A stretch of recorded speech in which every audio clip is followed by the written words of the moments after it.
the Rad Conversations podcast. Welcome back to another episode of Rad Conversations. This week, we are diving into one of the biggest questions about life itself. Are the people we meet in this lifetime part of a soul family that we've known before? My guest today, Amanda Soto, is a psychic medium whose website is amandasotomedium.com. She shares incredible insight about soulmates, past lives, and the idea that some of our biggest life events might be part of a spiritual agreement we made before we were even born. From spirit communication to the mysteries of destiny and free will, this conversation just might change how you look at the people and the experiences in your life. All that and more coming up on this episode of Rad Conversations. And remember, if you enjoy the show, please like, subscribe, and share. All right, let's dive in. So, Amanda, do you believe in soulmates and soul families? I do. And, when we think of the term soulmate, it's not necessarily always involved in love. I feel like we've had past lives with them. And that's why we have that instant knowing or that instant connection or that pull that we can't explain and you can't get away from this person, But I also feel like you're not always supposed to be with your soulmates in a love capacity, because sometimes they're just here to teach you that lesson and then move on, So it's not always like holding out, because I thought I did have one at one point and then I learned quickly, no. But yeah, I really do believe, and soulmates also, I feel like some of my best friends are soulmates, that we've interacted in lives, in previous lives and things like that. And it's just really cool. I love it. Yeah, it's such an interesting, like the soul family. And this time they're your grandfather, and then next time they're going to be your child, or, whatever the connection is there. And then it's interesting because that maybe you got hit by a car, and before you came down here, you made that agreement with that person. Hey, I need you to hit me with a car. Do you believe even the bad stuff is predetermined, or that you've made that connection before you came down here? Yeah, I think so. I'm still figuring that out. But I do feel like we have a point, like we kind of know when our exit is going to be. And sometimes the exit happens for somebody else's growth or something else, or there's all sorts of reasons. And so I think a lot of it's kind of predetermined. I think the way you exit could maybe have a little choice in that. I don't know. But then again, like you just get hit by a car. But of course, if you were drinking and then you, Well, I had a close family member who I never met, close to my extended family, who died early, but he always said, hey, I don't feel like I'm going to be around long. And he took out all this insurance policy on himself to make sure his family was set up afterwards, which at that age you normally typically don't do. Yeah. So it's like, did he just know? I feel like he remembered his birth contract. Like, hey, I'm only coming down for a short amount of time. I want to experience what I experience, and I want to make sure people are okay after I leave, kind of thing. For sure. And I've heard so many stories about that. And some of the readings too, have just come out like, it's just kind of like it's supposed to happen. It was supposed to happen at that time. There was nothing anybody could have done. And, even if they would have saved me or if they would have found me early, it wouldn't have mattered because I needed to go at that point. So have you came across any readings where the spirit was... That's so crazy. Folks, you don't understand. This camera has never, it's on a tripod on flat ground in my spare bedroom, and it should not be jumping around. Yeah. Love it. Love it. But so and I was about to ask you, have you ever came across where spirit was unhappy with some situation, like a family member, like, hey, Susie, I don't like that you're with Johnny. You need to get out of that relationship, or anything like that? Yeah, I have. Spirit will have their opinions. And I think the other day I had a reading and the lady's like, what does she think? What is, I can't remember if it was the dad or the mom, but like, what do they think of so-and-so? And I was like, well, they're like, and then it just started to come out. I never want to hurt people's feelings, but like they did not like their partner. But then it started to come out like they already kind of knew that, and they were just confirming it for them that they had made the choice that I didn't know this at that point. They were already made the choice to separate, and that had been confirmed by their family member. So, but again, it's also free will, right? Like spirit knows that this is part of the thing. Like you've got to figure it out. And I've had like, recently, like 2 or 3 or 4 times, in-laws come in, right, of the boyfriend or the ex, and kind of confirm, like, yes, you were supposed to leave him, or you need to leave him, or you are still emotionally attached and you don't need to be because there's more for you. Like, don't feel guilty Oh, about. wow. Yeah. So, and again, spirit has their opinions. We have free will, and but most of the time, if it's just like, did you sell the house? Do you have my clothes? Those kinds of things, they don't care. Has anybody said, hey, check the shoebox for money or anything like that? Has anybody had a hidden treasure somewhere?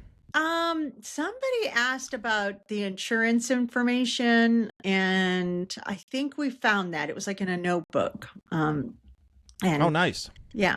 But I don't do a lot of that, but it's definitely some mediums or psychics really work on that. And it's a skill to kind of find things. We last week we went to a comedy show with a psychic medium. He was on America's Got Talent. Oh, really? I want to say his name was Peter. I should know it because I bought a ticket and I follow him on TikTok. But he's an English guy. He does a little comedy. And then at the end, last 25 minutes or 40 minutes, he has you write in questions.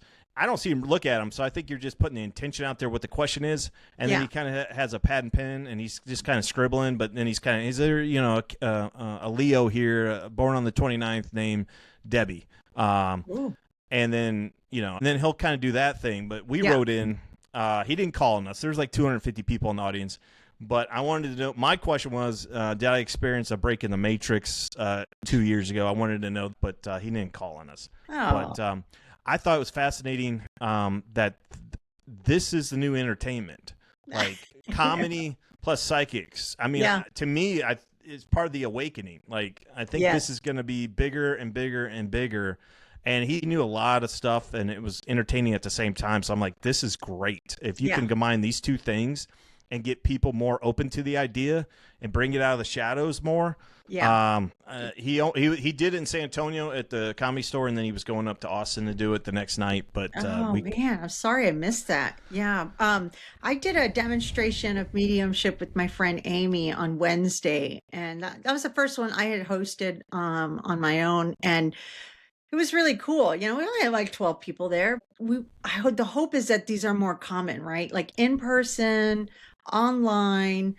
You got the big shows like Teresa Caputo and John that's Edward. The Long Island medium. Yeah. Is that the okay. And Tyler Henry and all those. But I feel like there's not a lot of like closer to home, right? Now, people don't know that there are real people. There's mediums everywhere. They only think it's the big names. And it's like, no, there's so many great mediums everywhere, as and, you don't have to go to a big show to see it. And it's also a skill to be able to read like that. But in England, it's part of the culture. Like they're at pubs you have a readers at pubs. They do demonstrations at pubs in a lot of different places. And it's like a whole thing over there. And those big name people are kind of out of the price range too. My wife and I, we looked into this one lady called Suzanne Spooner. She's on YouTube, and she puts you under hypnosis and kind of asks your higher self all these questions. Yeah. And then kind of heals you if you have any ailments, like whatever it might be. Hey, you need to heal yourself. But her sessions are $1,600. Oh, yeah. And it's like I am all in. I think she's fat, and it's like a 1.5 year wait. Yeah, like that's a lot of money. That's a lot of money. That's a lot of money. I think when I did my past life regression, I think it was like 300 or 400, but it was like 4 hours at this person's home. Wow. I mean, it wasn't short. It was like a 2-hour meditation. There was like 30 or 40 minutes of like talking before, then the hypnosis thing, and then the after and kind of seeing like what I experienced, but then what she experienced, as well, because she tunes in and things like that. For that price, that's cheap, right? When you think about it per hour, but I don't know Did how you long this lady would do it for. did you have any kind of physical reaction when you were under hypnosis like that or doing the past life? No, it's just basically like a deep meditation. You're still fully aware of everything. That's the way I felt. So that's why I was like, is this real? Am I just making this up? Because I didn't feel like I was gone. I felt very fully aware of everything. When I did my past life thing, it was just over Zoom like this, and I felt like my chest tighten and my mouth and my throat kind of tighten, which I'd never felt before, but I didn't feel like speaking. And it was just like, I wasn't expecting any kind of physical reaction. And I was like, this is so weird. And she's like, yeah, that's just your chakra responding to the questions or something like that. And I was like, who knew? Who knew? But since you've been diving down this road, have you made a lot of good friends along the way that you didn't have before? Yeah, I mean, it's nice to do the fairs because I've met a lot of beautiful women at the fairs who do this kind of work, and it's just been really fun. And yeah, I love it. I'm still learning and meeting, and all my mediumship friends who were in my classes, they're all good friends of mine, and it's been a really cool journey. So Just to what are some of expand the the group. fairs that people can find you at? Um, there's a one in Austin that I'll be doing in April at Nature's Treasures. I'm doing Austin Witch Fest in April. I do the Psychic Nice. and Spirit Fest and Paranormal Fest in San Antonio, and then I'll do some of these. Let's see, like San Marcos Metaphysical and Holistic Fair, and I did the Healing Dragon one in San Antonio. There's so many fairs. That's the thing. They're all saturated. And I'm trying to reduce the amount of fairs that I do because it's a lot of time and energy. And oftentimes there's not a lot of people going. And so you're not getting a lot of readings and you're sitting there for 6-7 hours sometimes, plus travel, plus food and everything. It just feels hard when I have a little one at home and I work full time. So it's like, oh, I just lost a whole day, for $50 or whatever it might be. So when you do these readings, do you have to raise your vibration the whole time, like while you're sitting there waiting for people to come through the door, or do you just kind of wait till someone approaches you and then you? Yeah, I just wait. I don't open up. I don't tune in until I'm asked to do so. Mm-hmm. Can you see people's auras?